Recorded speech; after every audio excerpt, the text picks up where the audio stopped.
1. Remain calm and do not panic. You may have heard this a lot of times, and it is true that panicking will do you no good. It will cause you to not be able to think clearly and will not make your situation better. Remain calm and remember that this is reality and not a film, and a modern lift is not likely to come crashing down, even if the cables snap. 2. If it is dark, find a light source. Modern phones can usually be used too for this purpose. 3. Don't escape through the hatches in the ceiling. Luckily, modern lifts don't have hatches in the ceiling. Escaping this way would be extremely dangerous. 4. Close out any negative thoughts and think positive. Remember that you are still alive, and don't believe it when your mind tells you that the walls are closing in.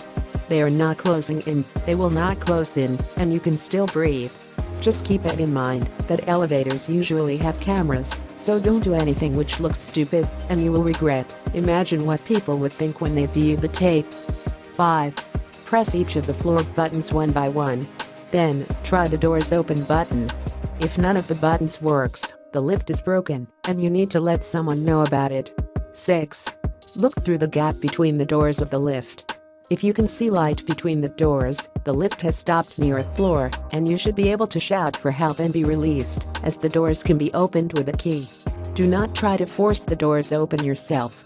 If the lift starts working again when you are part way out, you could be in for a nasty surprise. If you can't see the light between the doors, the lift has stopped between floors, and no one will be able to let you out if you scream for help. Look for an emergency telephone.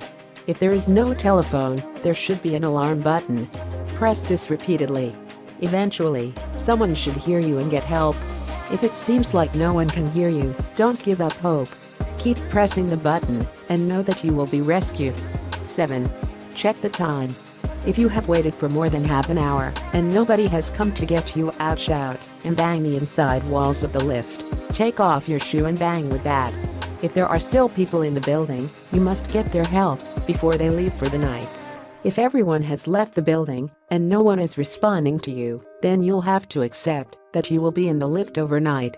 If this happens, stop shouting and banging. You don't want to develop sleep deprivation.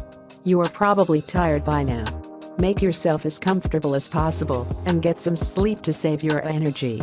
By morning, the building should be full again, and you can try to get some help then. 8. Call for help using either an emergency or alarm button located on the elevator's button panel, or an emergency phone which should be built into the elevator, usually concealed behind a door under the button panel. It is law in most countries for elevators to have an emergency phone. If none of these options are available, try the next step. 9. Before the building shuts down, see if your phone has any reception or internet.